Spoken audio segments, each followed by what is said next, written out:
sida caadada xilliyada samarka dadku way isku soo baxaan arki maysid markaas winterka la galo sida hadda crowdka ama ay dadku isku soo baxayaan barxadaha la iskugu imaanayo dhamaan familiyada caruurta everyone wuu soo baxaya markaad eegtid marka sida samarka looga faa'iideysanayo ay dadku isku soo baxayaan ee banaanka ama jalaato ama cunto ay ku cunayaan arki maysid Soomaalida inay isku soo baxaan muuqaalka sida hadda aad ka aragteenba halkani waa centerka meelaha centerka kamid ah gobolkan Austria ee magaalada Linz Hopta Blaska waxaan sidoo kale idin tusi doonaa meesha webiga isla markaana gardenka dadka qaar seexanaay qaar sports ku sameeynaayo qaarba activity kala duwan sameeynayo waa wax dhiirigelin mudan waxa jirta hadda ka hor muuqaal ay dhalinyaro ka tirsan gobolka Austria ee magaalada Linz ay la sameeyeen oo aan kaga hadlaynay in dadka iyo qoysaska Soomaaliyeed ee ilmaha in la soo saaro si ay uga faa'iideystaan xilliyada samarka ah oo walaalkii warayindoo soo idile samarka iyo muuqaalkeeda gobolka Austria idila wadaagiyo muuqaalka xiga ku soo dhawaada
muuqaalkan waxaan ugu talagalay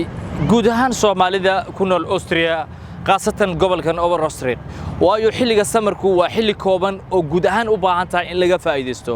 markaad eegtid ama aad dhaxmartid bulshada ama mujtamaca kala duwan ee ku nool gobolkan Austria way ku jirtaa Soomaalida soo baxaysa isla markaana ka faa'iideysanaysa ama qaadanaysa samarka marka la oranayo qaado samarka ama barnaamijka hadda ka hor aan wada sameeynay dhalinyarada gobolka Austria aan ugu magac darnay walaal samar naga qaado micnaha ama ujeedada loogu gon lahaa wuxuu ahaa inaad ka faa'iideysataan vitamin D-ga ama qorraxda inaad soo saartid awlaada ilmaha mataqaana hooyooyinka oo aad keentid barxadaha isla markaana halkan lagu sameysto grillaha ama cuntada ama bariiska ama baastadiina waqtina lagu wada qaato oo la wada hadlo waxay ka mid tahay waxyaabaha air freshka ama caafimaadka u ah qoyska wili muuqaalkeena samarka guud ahaan la wadaagay ayaan ku jirnaa waxaan u tagi doonaa qayb kale nala socda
tahay saaxiibayaal hadafka ama ujeedada muhiimadeeda muuqaalkani wuxuu ahaa inaanu idila wadaago sida looga qaatay xilliyada samarka barnaamijka hore waxa jirtay oo aan sida hore idinku sheegaba aanu sameeynay oo ahaa walaal ila qaado samar kaasoo aan kaga gol lahayn in la qaadataan oo ka faa'iideysataan xilliyada samarka aad bay u gaaban yihiin waqtigoodu oo waa bilo kooban isla markaana waxa la gali doonaa qabow aad u ba'an oo aanu suurtagal ku noqon doonin inaad ka faa'iideysato vitamin D-gan haddaba saaxiibayaal waxaanu inta ku soo gunaanu diyaa muuqaalkii ahaa la soco sida samarka uu yahay guud ahaan Austria qaasatan gobolka Austria oo idinku talagalay walaalkiin wariye Indos intaan barnaamijka ku kulmi doonana waxaan kaga tagayaa sida iyo nabadino